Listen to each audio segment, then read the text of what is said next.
एक संत बरसाना में रहते थे और हर रोज सुबह उठकर यमुना जी में स्नान करके राधा रानी के दर्शन करने जाया करते थे।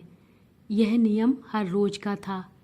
जब तक राधा रानी के दर्शन नहीं कर लेते थे तब तक जल भी ग्रहण नहीं करते थे। दर्शन करते करते तकरीबन उनकी उम्र 80 वर्ष की हो गई। आज सुबह उठकर रोज की तरह उठे और यमुना जी में स्नान किया और राधा रानी के दर्शन को चले गए। मंदिर के पट खुले और राधा रानी के दर्शन करने लगे।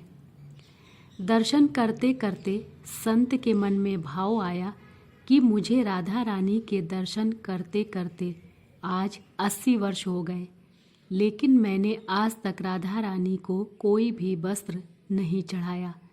लोग राधा रानी के लिए नारियल लाते हैं, कोई चुनरिया लाता है, कोई चूड़ी लाता है, कोई बिंदी लाता है, कोई साड़ी लाता है और कोई लहंगा चुनरिया लाता है, लेकिन मैंने तो आज तक कुछ भी नहीं चढ़ाया है।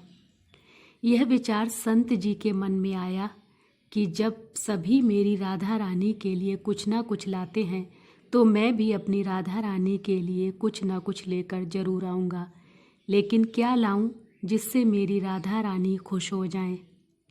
तो संत जी यह सोचकर अपनी कुटिया में आ गए। सारी रात सोचते सोचते सुबह हो गई। उठकर स्नान किया और आज अपनी कुटिया में ही राधा रानी के दर्शन पूजन किए। दर्शन के बाद मार्केट में जाकर सबसे सुंदर वाला लहंगा चुनरिया का कपड़ा लाए और अपनी कुटिया में आकर के अपने ही हाथों से लहंगा चुनरिया को सिला और सुंदर से सुंदर उस लहंगा चुनरिया में गोटा लगाया। जब पूरी तरह से लहंगा चुनरिया तैयार कर लिया तो मन में सोचा कि इस लहंगा चुनरिया को अपनी राधा रानी को पहनाऊंगा तो बहुत ही सुंदर मेरी राधा रानी लगेंगी। यह सोच करके आज संत जी उस लहंगा और चुनरी को लेकर राधा रानी के मंदिर को चले। मंदिर की सीढ़ियाँ चढ़ने लगे और अपने मन में सोच रहे थे, आज मेरे हाथों के बनाए हुए लहंगा और चुन्नी राधा रानी को मैं खुद अपने हाथों से पहनाऊंगा तो मेरी लाडली खूब सुंदर लगेंगी। यह सोचकर जा रहे थे। इतने में एक बरसाना की लड़की लाली आई और बाबा से कहती है, बाबा आज बहुत ही खुश हो, क्या बात है बाबा बताओ ना। तो बाबा ने कहा कि लाली आज मैं बहुत खुश हूँ। आज मैं अपने हाथों से राधा रानी के लिए लहंगा और चुनरी बना कर लाया हूँ। इस लहंगा चुनरी को राधा रानी जी को पहनाऊंगा और मेरी राधा रानी बहुत सुंदर दिखेंगी। उस लाली ने कहा, बाबा मुझे भी दिखाओ ना, आपने लहंगा चुनरी कैसी बनाई है। लहंगा चुनरी को देखकर वो लड़की बोली, अरे बाबा राधा रानी के पास तो बहुत सारी पोशाक हैं, तो ये मुझे दे दो ना। तो महात्मा बोले कि बेटी तुमको मैं दूसरी बाजार से दिलवा दूंगा, ये तो मैं अपने हाथों से बनाकर राधा रानी के लिए लेकर जा रहा हूँ, तुमको और कोई दूसरा दिलवा दूंगा।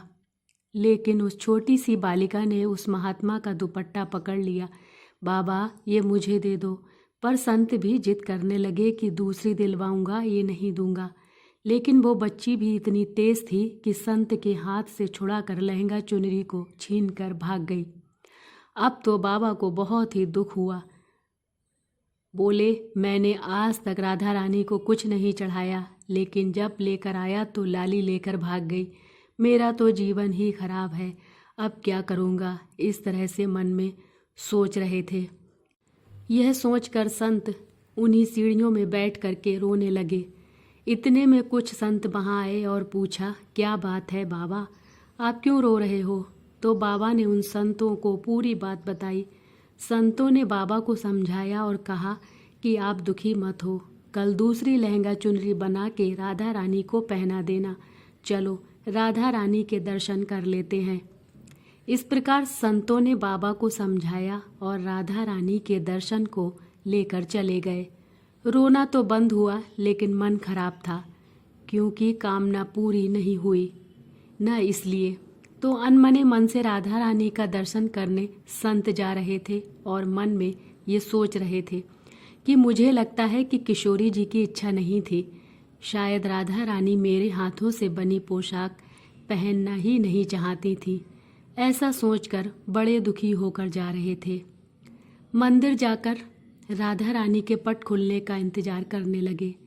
थोड़ी ही देर बाद मंदिर के पट खुले तो संतों ने कहा, बाबा देखो तो आज हमारी राधा रानी बहुत ही सुंदर लग रही है।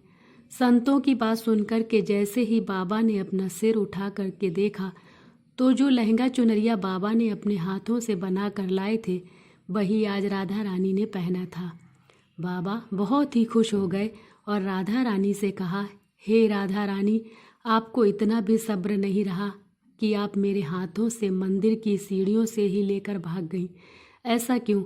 सर्वेश्वरी श्री राधा रानी ने कहा कि बाबा आपके भाव को देखकर मुझसे रहा नहीं गया और ये केवल पोशाक नहीं है, इसमें आपका प्रेम है। इसलिए तो मैं खुद ही आकर के आपसे लहंगा चुनरिया छीन कर भाग गई थी। इतना सुनकर के बाबा भाव विभोर हो गए और बाबा ने उसी समय किशोरी जी का धन्यवाद किया। बोलो जय श्री कृष्णा, राधे राधे।